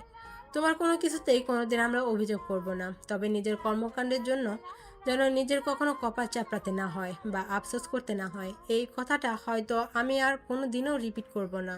সারা জীবনের জন্য তোমার সফলতা অর্জনে এটা একটা চাবিকাঠি হয়ে দাঁড়াতে পারে। মাথায় গেঁথে রেখো, তোমার আব্বু খাবার টেবিলে বসে আছে, দ্রুত খেতে এসো। নীলুফা বেগম দ্রুত পা ফেলে রুম ত্যাগ করেন। ওসিফা অবাক দৃষ্টিতে মায়ের যাওয়ার পানে তাকিয়ে থাকে। নীলুফা বেগম সবসময় তাকে তুই সম্বোধন করে থাকেন, তবে উপদেশ দেওয়ার বেলায় হঠাৎই তিনি তুই হতে তুমিতে স্থানান্তরিত হন। হয়তোবা সৃষ্ট হওয়া পরিবেশটাকে আরেকটু জোরদার করে তুলবার জন্য। ওসিফা মায়ের বলা কথাগুলো আওড়াতে আওড়াতে ডাইনিং রুমের দিকে পা বাড়ায়। তুই কি সারা রাত ঘুমাসনি? ব্রুকুচকে বলে ওঠে শিখন। লেখা থামিয়ে ভেবাচাকা খেয়ে শিখনের দিকে তাকায় ওসিফা। শিখন কি তবে এতক্ষণ তার দিকেই তাকিয়েছিল? ওসিফাকে তাকিয়ে থাকতে দেখে শিখন পুনরায় বলে ওঠে, কি রে, আমাকে আগে কখনো দেখিসনি? এইভাবে তাকিয়ে আছিস কেন? কি জিজ্ঞাসা করেছি তার উত্তর দে। টেস্ট পরীক্ষার আর 1 মাস আছে শিখন ভাই। সব পড়া শেষ করতে করতে ভোর 4টা বেজে গিয়েছিল। তারপর একেবারে নামাজ পড়ে কিছুক্ষণ ঘুমিয়েছিলাম। আর আপনি তো ভোর 6টায় পড়াতে আসবেন, তার জন্য তো ঘুম একদম উড়ে গেল আমার। আচ্ছা, আপনি বসুন আর খাতা দেখতে থাকুন, আমি চা বানিয়ে আনি, আমারও একটু রিফ্রেশমেন্ট দরকার। ওকে, অ্যাজ ইউ উইশ। ওসিফা চেয়ার ছেড়ে উঠতে নিলেই শিখন বলে ওঠে। দাঁড়া, এখানে বস একটু। ওসিফা পুনরায় চেয়ারে বসতেই শিখন উঠে দাঁড়িয়ে ওসিফার ঘাড় অব্দি ছড়িয়ে থাকা এলোমেলো চুলগুলোকে গুছিয়ে এক হাতের মুঠোতে নিয়ে পুনরায় বলে ওঠে। একটা হেয়ার ব্যান্ড দে তো। ওসিফা বিনা বাক্য ব্যয়ে টেবিলের ড্রয়ার হতে একটা হেয়ার ব্যান্ড বের করে দিতেই তা দিয়ে চুলগুলো বেঁধে দেয় শিখন। নে এখন যা। ওসিফা চেয়ার হতে উঠে দাঁড়িয়ে কিছুক্ষণ শিখনের দিকে তাকিয়ে থেকে রান্নাঘরের দিকে পা বাড়ায়। টকবগিয়ে ফুটে ওঠা চা কাপে ঢেলে তার ভেতর 1 চামচ গুঁড়ো মরিচ মিশিয়ে দিয়ে বিড়বিড় করে ওসিফা বলে ওঠে। আপনারা তো কেয়ার দেখে 1 চামচের বেশি আর গুঁড়ো মরিচ দিতে মন চাইছে না নেতা সাহেব। কত হোক, মানবতা বলে একটা ব্যাপার আছে তো নাকি? চাই গুঁড়ো মরিচ মেশানো শেষ হলে দ্রুত পড়তে চলুন, আবার আমার ক্লাস আছে 9টায়। উক্ত কথা কানে বাজতেই ওসিফা পেছনে ঘুরে দেখে শিখন দরজার সাথে হেলান দিয়ে দাঁড়িয়ে আছে। শিখনকে দেখেই ওসিফার হাত হতে গুঁড়ো মরিচের চামচটা টুপ করে ফ্লোরে পড়ে যায়। আপনি এখানে কি করছেন শিখন ভাই? তোর থেকে চা বানানো শিখতে এসেছিলাম, কিন্তু এসে তো দেখি আমার একমাত্র গার্লফ্রেন্ড আমাকে বাথরুমের বাসিন্দা বানানোর ষড়যন্ত্র করছে। আম্মুকে বলবেন না প্লিজ শিখন ভাই, এই কান ধরেছি, আর কোনোদিন প্রতিশোধ নিতে চাইবো না আপনার থেকে। শিখন ওসিফার পাশে গিয়ে দাঁড়িয়ে চায়ের কাপটা হাতে তুলে নিয়ে ওসিফার কানের কাছে মুখ নিয়ে বিড়বিড়িয়ে বলে ওঠে। তুমি নিজ হাতে তোমার নেতা সাহেবকে বিষ পান করতে চাইলেও তোমার নেতা সাহেব তা সাদরে পান করে নেবে প্রিয় তন্দ্রাহরণী। চায়ের কাপে চুমুক দিতে দিতে ওসিফার বেডরুমের দিকে পা বাড়ায় শিখন। নীলুফা বেগমকে বেডরুম হতে বের হতে দেখে শিখন বলে ওঠে। আন্টি, তোমার মেয়ের হাতে জাদু আছে। কি চা বানিয়ে খাওয়ালো, সারা জীবন মনে থাকবে। পেছনে পেছনে দৌড়ে আসা ওসিফার দিকে এক পলক তাকায় শিখন। সাথে সাথে ওসিফা মাথা নিয়ে নেয়। শিখনের পেছন পেছনই সে রুমে প্রবেশ করে। শিখন চেয়ারে গিয়ে বসতেই ওসিফা টেবিলের ড্রয়ার হতে কিছু চকলেট বের করে শিখনের দিকে এগিয়ে দিয়ে বলে ওঠে। প্লিজ চাটা আর খাবেন না শিখন ভাই, আই এম সো সরি, আর কোনোদিন এমন হবে না। শিখনের চোখ দিয়ে পানি পড়তে দেখেই ওসিফার চোখ ছলছল করে ওঠে। ব্যস্ত ভঙ্গিতে এক হাতে চায়ের কাপটা কেড়ে নিয়ে অন্য হাত দিয়ে একটা টিস্যু শিখনের দিকে এগিয়ে দিয়ে বলে ওঠে। আমি আসলে মাঝে মাঝে নিজের অজান্তেই ছেলে মানুষই করে ফেলি শিখন ভাই, চোখটা মুছে নিন প্লিজ। নিজে মুছে দিতে পারছিস না? ওসিফা সন্তর্পণে শিখনের চোখের পানি মুছে দিতেই শিখন পুনরায় বলে ওঠে। তাড়াতাড়ি বাকি পড়া শেষ কর। দেখতে দেখতে ওসিফা টেস্ট পরীক্ষাও প্রায় শেষের পথে। আজ শেষ পরীক্ষা দিয়ে স্কুলের মেন ফটকের বাইরে আসতেই চমকে যায় ওসিফা। শিখন মুখে স্মিত হাসি ফুটিয়ে রেখে দাঁড়িয়ে আছে কিছুটা দূরেই। হাতের ফাইলটা আরো শক্ত করে আঁকড়ে ধরে শিখনের দিকে অগ্রসর হয় ওসিফা। পরীক্ষা কেমন হয়েছে? ঝাক্কাস। এই মেয়ে, সব ভাষা কোথা থেকে শিখছিস তুই? শিখতে হয় না, এমনিতেই মুখে চলে আসে। আপনি এখানে কেন? আমার স্টুডেন্টের যেহেতু ইংরেজি পরীক্ষা ভালো হয়েছে, সেহেতু সে তার টিচারের পক্ষ হতে অবশ্যই একটা ট্রিট ডিজার্ভ করে। Am I right? আলবাত। Let's go. কোথায় যাচ্ছি আমরা? আমার একমাত্র গার্লফ্রেন্ডের ফেভারিট বার্গার খেতে। আপনি মানুষের সামনে এইভাবে আমাকে গার্লফ্রেন্ড গার্লফ্রেন্ড বলেন, মানুষ কি ভাবে বলেন তো? মানুষ কিভাবে তাতে আমার কি? নিজের প্রেমিকাকে অন্যের সামনে নিজের বলাটা অন্যায়, তা কোথায় বলা আছে রে খেপি? আমি আপনার প্রেমিকা কবে হলাম? তোর জন্মের সময় থেকে। এবার চল তুই বোন। একবার প্রেমিকা বলে সম্বোধন করে, আর একবার বোন বলে, এটা অন্যায় না? শিখনের ব্রুকুচকে ওসিফার দিকে তাকিয়ে বলে ওঠে। তলে তলে তাহলে তুমিও টেম্পু চালাতে শুরু করেছো ওসিফা? তবে এসএসসি এর আগে তোমার টেম্পু চালানো এলাও না। এখন আমি চালাবো, তুমি পেছনে বসে ঘুরবে। লেটস গো আমার একমাত্র গার্লফ্রেন্ড। ওসিফা বার্গার খাচ্ছে আর শিখন তার দিকে তাকিয়ে মুচকি মুচকি হাসছে। শিখনকে হাসতে দেখে ওসিফা খাওয়া থামিয়ে বলে ওঠে, আপনি এভাবে হাসতেছেন কেন? তুই যেভাবে স্বাচ্ছন্দ্য বোধ করে আমার সামনে বার্গার খাচ্ছিস তা থেকেই বোঝা যাচ্ছে তুই আমাকে কত ভালোবাসিস। বলেই চোখ টিপ্পনি কাটে শিখন। অমনি ওসিফা খাওয়া থামিয়ে দিয়ে বলে ওঠে, শিখন ভাই, আরে আমি মজা করছি, খা তুই। বার্গার তোর এত ফেভারিট? হ্যাঁ, তবে আব্বু তো জাঙ্ক ফুড খাওয়া একদম পছন্দ করে না। আঙ্কেল তো তার জায়গা থেকে ঠিকই আছে, তবে আমি তোকে প্রতি সপ্তাহে একটা করে বার্গার ট্রিট দিতে পারি যদি তুই অন্য ছেলেদের দিকে না তাকাস। প্রমিস? প্রমিস। ওকে, ডান। এখন চলেন, দেরি হয়ে যাচ্ছে, আব্বু আসার সময় হয়ে গেছে। চলো আমার একমাত্র গার্লফ্রেন্ড। যথা আজ্ঞা আমার টেম্পো ড্রাইভার। আজ 3 তলার রেহান শেখের বড় মেয়ে রোদেলার গায়ে হলুদ। সন্ধ্যায় ছাদে বেশ জমজমাটভাবে হলুদের অনুষ্ঠানের আয়োজন করা হয়েছে। ওসিফা কচি কলাপাতা রঙের একটা শাড়ি পরে 3 তলা থেকে ছাদে ছোটাছুটি করে চলেছে বারবার। প্রতিবারই হাতে কোনো না কোনো খাবার ভর্তি থালা নিয়ে আসছে। এবার হলুদের বাটি নিয়ে ছাদে প্রবেশ করতেই সামনে শিখনকে দেখে চমকে ওঠে ওসিফা। ওসিফার দিকে প্রখর দৃষ্টি নিক্ষেপ করে শিখন বলে ওঠে, আর 5 দিন বাদে যার এসএসসি পরীক্ষা সে এখন হলুদের অনুষ্ঠানে এসে নাচানাচি করছে। How sweet. ব্রুকুচকে শিখনের দিকে তাকিয়ে ওসিফা বলে ওঠে, নাচানাচি কই করলাম? সারাদিন আমাকে খেপাতে না পারলে বোধহয় আপনার ভালো লাগে না, তাই না শিখন ভাই? জানিসই যখন, তাহলে জিজ্ঞাসা কেন করিস? শিখনের দেওয়া উক্ত জবাবে থতমত খেয়ে যায় ওসিফা। পাঞ্জাবির পকেট থেকে ফোন বের করে স্ক্রল করতে করতে হলুদের স্টেজের দিকে যেতে আরম্ভ করে শিখন। যেতে যেতে ওসিফার দিকে না তাকিয়েই বলতে আরম্ভ করে, 2টো ছবি তুলে আমার হোয়াটসঅ্যাপে সেন্ড করে দিস তো। আর কাল সকাল 6টায় সদর দরজা খুলে রাখিস, কালকেই লাস্ট করাবো। আর ইংরেজি পরীক্ষার আগে ফাঁকে একদিন গিয়ে টুকটাক ইম্পর্টেন্ট বিষয় দেখিয়ে দিয়ে আসবো। এখনো পড়ান, চলুন। গায়ে হলুদে থেকে করব কি? পারলে আমার বিয়ের দিনেও এসে ইংরেজি পড়িয়ে দিয়েন। আজ ওসিফার শেষ পরীক্ষা।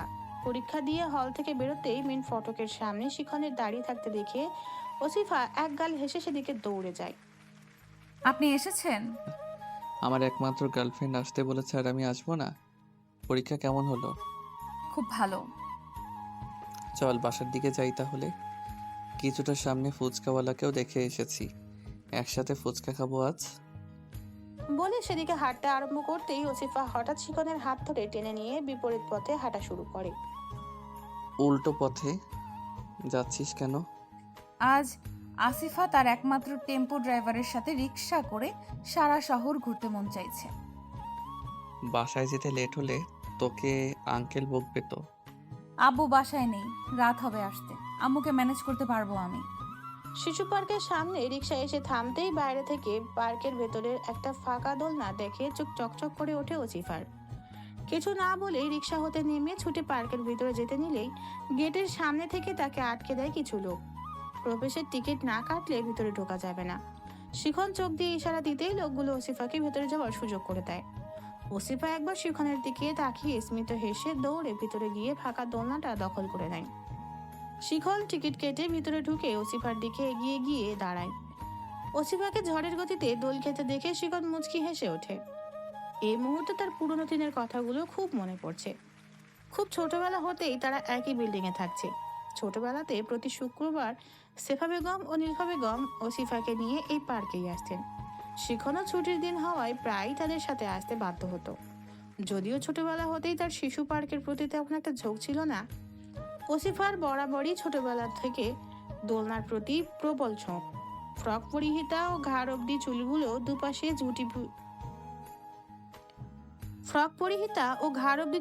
দুপাশে দুটো ঝুঁটি করা ছোট্ট ওসিফা যখন দোল খেত আর খিলখিল করে হাসতো, শিখন তখন ট্যাপ ট্যাপ করে তাকিয়ে শুধু ওসিফাকেই দেখত। গোল গাল ওসিফার গাল দুটো সবসময় টানতে মন চাইতো শিখনের। একদিন সাহস করে যেই ওসিফার গাল দুটো ধরে টেনেছিল, সেই অমনি ওসিফা মাটিতে শুয়ে গড়াগড়ি করে কেঁদে কেটে সব একাকার করে ফেলেছিল। এসব কথা মনে করে আনমনেই হেসে ওঠে শিখন। ওসিফার দিকে তাকাতেই তার মনে হতে থাকে, এই তো সেই ছোট্ট ফ্রক পরিহিতা গোলগাল আসিফা দোলনায় দোল খাচ্ছে। এই মেয়েটা শুধু একাত্রই তার। এই মেয়েটার প্রতি শুধু তারই অধিকার রয়েছে। হঠাৎ মৃদু ঝগড়ার শব্দ কানে ভেসে আসতেই হুঁশ ফেরে শিখনের। স্পষ্টভাবে চেয়েই দেখে ওসিফা একটা বাচ্চা ছেলের সাথে রীতিমতো ঝগড়া করছে। ছেলেটা বারবার তাকে দোলনা হতে উঠতে বলছে, আর ওসিফা তার বলা এক বাক্যে স্থির হয়ে আছে, আমি আগে বসেছি, তাহলে আমি কেন উঠবো? পরিস্থিতি অস্বাভাবিক বুঝে শিখন দৌড়ে গিয়ে ওসিফাকে টেনে দোলনা থেকে উঠিয়ে নিয়ে আসে কিছুটা দূরে। ওসিফার হাত ছেড়ে দিয়ে বড় সড়ো একটা দম ফেলে শিখন বলে ওঠে, বাচ্চাটার সাথে ঝগড়া করছিলি কেন? আমার তো ভয় লাগছে। 2 দিন পরে নিজের বাচ্চা হলে কিভাবে সামলাবি? বাচ্চার চকলেট চিপস তো নিজেই কেড়ে খেয়ে নিবি যা দেখছি। তা নিজে কি বাচ্চার বাপ এমনি এমনি হবেন নাকি? সব তো আপনাকে সামলাতে হবে। কথাগুলো বেশ উচ্চ স্বরেই বলে ওসিফা। লজ্জায় শিখন আশেপাশে তাকাতে থাকে যে কেউ শুনেছে কিনা। পাশে দাঁড়িয়ে কিছু মহিলাকে হাসতে দেখে শিখন দ্বিগুণ লজ্জাবোধ করে মাথা নুয়ে ফেলে। শিখনকে মাথা নুয়ে ফেলতে দেখে ওসিফা আশেপাশে তাকাতেই তার সম্বিত জ্ঞান ফিরে আসে। জিভ কেটে শিখনের উদ্দেশ্যে বলে ওঠে, এই রে, সরি শিখন ভাই, আমি আসলে খেয়াল করিনি। তুই যে হুটহাট এভাবে লজ্জায় ফেলাটা কোথা থেকে শিখেছিস আমি ভেবে পাচ্ছি না। কেন? আপনার থেকে? এহেন কথা কর্ণগোচর হতেই শিখন বিস্ফোরিত নয়নে আসিফার দিকে চেয়ে পড়তেই ওসিফার চোখ টিপ্পনি কাটে। বাসায় ফিরতে ফিরতে বিকাল 5:30 বেজে গেছে। সদর দরজা খোলা পেয়ে নিঃশব্দে পা ফেলে ড্রয়িং রুম ত্যাগ করে নিজের রুমের দিকে যেতে আরম্ভ করে ওসিফা। আর পরীক্ষা শেষ হয়েছে দুপুর 1টায়, তবে এতক্ষণ কোথায় ছিলে তুমি? গম্ভীর এক পুরুষালী কণ্ঠের এহেন কথা কানে বাজতেই ওসিফা চমকে উঠে পিছনে ফিরে দাঁড়িয়ে পড়ে। কিছুটা দূরেই আসিফ খন্দকার চোখ মুখে গম্ভীরতা ফুটিয়ে তুলে দাঁড়িয়ে আছেন। আব্বু তুমি কখন এলে? তোমাকে কি জিজ্ঞাসা করেছি তার উত্তর দাও আগে। এতক্ষণ কোথায় ছিলে? শিখনের সাথে রিস্কায় চড়ে কোথায় গিয়েছিলে? শেষের কথাটুকু শুনে ভয় কেঁপে ওঠে ওসিফা। শিখনের সাথে সে রিকশায় চড়ে কোথায় গিয়েছিল, এটা আসিফ খন্দকারের কানে কোথা থেকে এলো? ভাবতেই দম বন্ধ হয়ে আসে ওসিফার। জবাব না পেয়ে আসিফ খন্দকার পুনরায় বলে ওঠেন, কি হলো জবাব দাও। ওর হাত ধরে টেনে নিয়ে রিস্কায় উঠেছিলে, এটাও মানুষ দেখেছে। তোমাদের নাকি প্রায় একসাথে দেখা যায় রাস্তায়। বাসায় এসে পড়ানোর পারমিশন দিয়েছে বলে কি রাস্তাঘাটে একসাথে চলাফেরা করতেও বলেছি? তোমার দ্বারা এমন কিছু আমি কখনোই আশা করিনি ওসিফা। আসিফ খন্দকারের এহেন কথায় চোখ টলমল করে ওঠে ওসিফার। কিভাবে সব বোঝাবে তা আর মাথায় খেলে না। এর মাঝে দিলুফা বেগমও ড্রয়িং রুমে এসে উপস্থিত হন। অসিফা তো দেরি হলো কেন আসতে? কোথায় ছিলে এতক্ষণ? জানিস কত টেনশন করছিলাম আমরা। আমি অনেক অনেক দুঃখিত আব্বু আম্মু, আমি আসলেই ভুল করে ফেলেছি। আসলে পরীক্ষার শেষ, তাই সেই উত্তেজনায় সব গুলিয়ে ফেলেছিলাম। তোমাদের একটা কল করে জানানো উচিত ছিল আমার। আব্বু আমি শিখন ভাইকে পছন্দ করি, কিন্তু তোমাদের সম্মান চলে যাবে এমন কিছু আমি করিনি কখনো। তুই সজ্ঞানে বলছিস তো? যা বলছি সজ্ঞানেই বলছি। আমি কখনোই চাই না আমার জন্য তোমাদের নাক কাটা যাক। এই কথাটা আমি পরীক্ষার পরেই বলে দিতাম তোমাদের। আমি নিজেই এই ব্যাপারটা উপলব্ধি করেছি অল্প কিছুদিন হলো। আমি সত্যিই শিখন ভাইকে অনেক পছন্দ করি আম্মু। আবেগের জোয়ারেও গা ভাসাচ্ছি না আমি। আমার প্রথম টার্গেটই আমার ক্যারিয়ার, তারপর অন্য কিছু। সন্ধ্যায় সাকলেন ভাই আর শেফা ভাবিকে শিখনকে নিয়ে বাসায় আসতে বলো নীলফা। অসহায় দৃষ্টিতে একবার নীলুফা বেগমের দিকে তাকায়। নীলুফা বেগমের মাঝে এমন কঠোরতা দেখে আচমকা কেঁদে ওঠে ওসিফা। মেয়ের চোখে পানি দেখে কেঁপে ওঠেন নীলুফা বেগম। 2 হাতে মেয়েকে আগলে নিয়ে বলে ওঠেন, কাছিস কেন বোকামে? আমি রাগ করিনি। আমাকে ক্ষমা করে দাও আম্মু, এমনটা আর কোনোদিনও হবে না। আমার উচিত হয়নি তোমাদের না জানিয়ে যাওয়া। আমি এটাও বুঝিনি কখন শিখন ভাই আমার মন দখল করে নিয়েছে। আর আজকে শিখন ভাইয়ের কোনো দোষ নেই মা, আমি জোর করে নিয়ে গেছিলাম। মেয়ের এমন সহজ সরল মনোভাব ও স্বীকারোক্তিতে মুগ্ধ হন নীলুফা বেগম।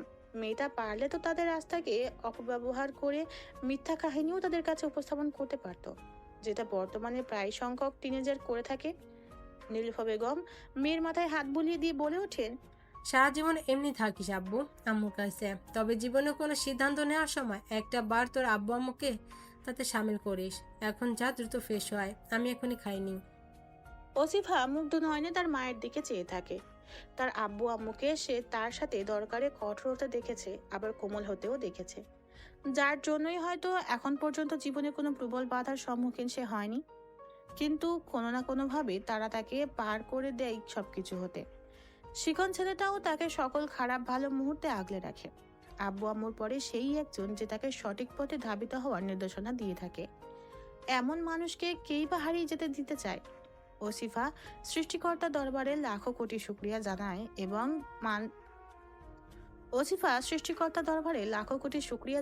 এমন মানুষগুলোকে তার জীবনে পাঠানোর জন্য। ওসিফাকে তুমি পছন্দ করো, কি হলো তোর দাও? জি আঙ্কেল, আমি অসিফাকে পছন্দ করি এবং ওকেই বিয়ে করতে চাই। ওসিফা না হয় ছোট, তাই যা করেছে তা মানা চায়, তবে শিখন বড় হয়ে কিভাবে কাণ্ড জ্ঞানহীন হলো আমি বুঝতে পারছি না আসলেই। আমরা অনেক অনেক দুঃখিত আসিফ ভাই। আন্টি শিখন ভাইয়ের দোষ নেই কোনো। আমি তাকে জোর করে নিয়ে গিয়েছিলাম। উনি অনেকবার আমাকে রিমাইন্ডার দিয়েছিলেন বাসায় ফেরার জন্য, কিন্তু আমি শুনিনি। প্লিজ ওনাকে দোষ দেবেন না, ওনার কোনো দোষ নেই। বোকা মেয়ে, কাঁদছিস কেন?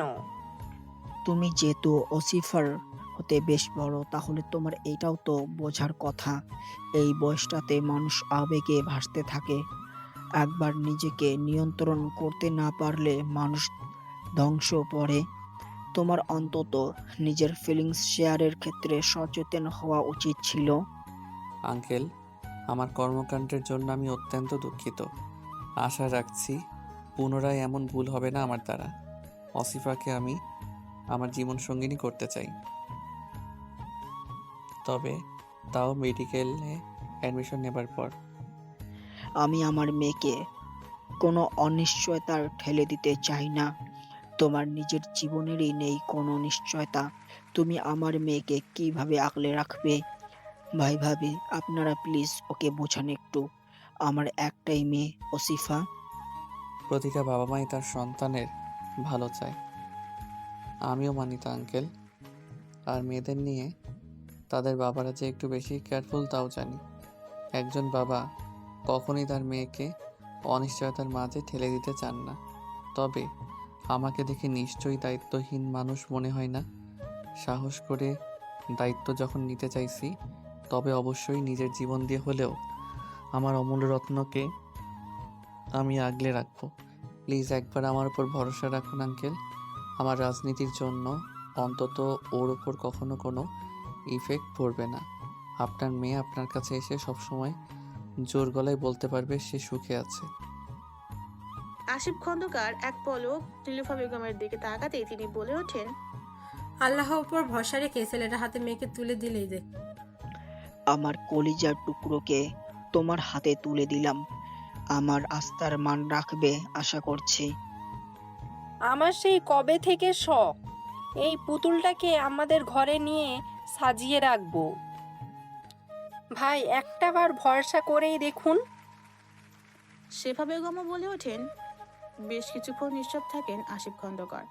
অতঃপর মেয়ের দিকে তাকিয়ে তাকে নিজের এক বাহুতে আগলে নিয়ে বলে ওঠেন, 4 বছর পর ক্লাস শেষ করে সবে মেডিকেলের মেন ফটক পেরিয়ে বাইরে বেরিয়েছে ওসিফা। গ্রীষ্মের তাপদাহে প্রচন্ড গরম অনুভূত হতেই গায়ে জড়ানো ধপধপে সাদা অ্যাপ্রনটা খুলে হাতে নিতেই রাস্তার ওপারে চিরপরিচিত একটা গাড়ি এসে থামতেই ঠোঁটে হাসি ফুটে ওঠে ওসিফার। সাবধানে রাস্তা পার হয়ে গাড়ির সামনে এসে দাঁড়াতেই হঠাৎ গাড়ির সামনের দিকের দরজা খুলে যায়। ওসিফা গাড়িতে উঠে বসতে ড্রাইভিং সিটে বসে থাকা শিখন বলে ওঠে, আমার একমাত্র ডাক্তার বউয়ের দিন কেমন কাটলো? দিন কেমন কেটেছে তা জানি না, তবে নেতা সাহেবকে পেয়ে এখন আমার দিনের অবশিষ্ট সময়টুকু ঝাক্কাস কাটবে। আমার একমাত্র বউটার বড় হলো না? আপনি থাকতে আমার আর বড় হয়ে লাভ আছে? এমপি হয়ে গেছেন আর ঘরের বউ সামলাতে পারবেন না, এটা কেমন কথা? আমার ঘরের এমপি যে ডেঞ্জারাস, সেই তো উল্টো আমাকে সামলায়। আমি আর তাকে কি সামলাবো? আমি ডেঞ্জারাস মানে? না না, তুমি ডেঞ্জারাস হতে যাবে কেন? তুমি তো আমার একমাত্র বউ, আমার ডাক্তার বউ। এই যাত্রায় বেঁচে গেলেন তাহলে, নতুবা আজকে আর ভাত ছিল না আপনার কপালে। তোমার নামে কিন্তু আমি পুরুষ নির্যাতনের মামলা করব বউ। চলুন তাহলে, আমি আপনার সাথে যাচ্ছি। এই 1 মিনিট, আপনি একা গাড়ি নিয়ে এসেছেন কেন? ড্রাইভার কোথায়? আর আবার বডিগার্ডসও বা কোথায়? এমপি বলে কি একটু বউ নিয়ে রিল্যাক্সলি ঘুরতে বেরোতে পারবো না? কতগুলো বছর অপেক্ষা করার পর আমার বউকে পেয়েছি আমি। অযথা কথা না পেঁচিয়ে সোজাসুজি উত্তর দিন। বডিগার্ড পেছনের গাড়িতে। আজ শিখনে তার একমাত্র বউ নিয়ে সারা শহর ঘুরতে মন চাইছে, তাই আজ ড্রাইভারের ছুটি। Let's make the day special together. Osifa সিটে মাথা এলিয়ে দিয়ে এক ধ্যানে তার নেতা সাহেবের দিকে চেয়ে থাকে। এই দেখা হয়তো জনমভর চলতেই থাকবে, তবুও মুগ্ধতা তার ইতি টানবে না। কেননা প্রতিটা দিনই এই মানুষটা শুধু তার এবং সে একান্তই এই মানুষটার।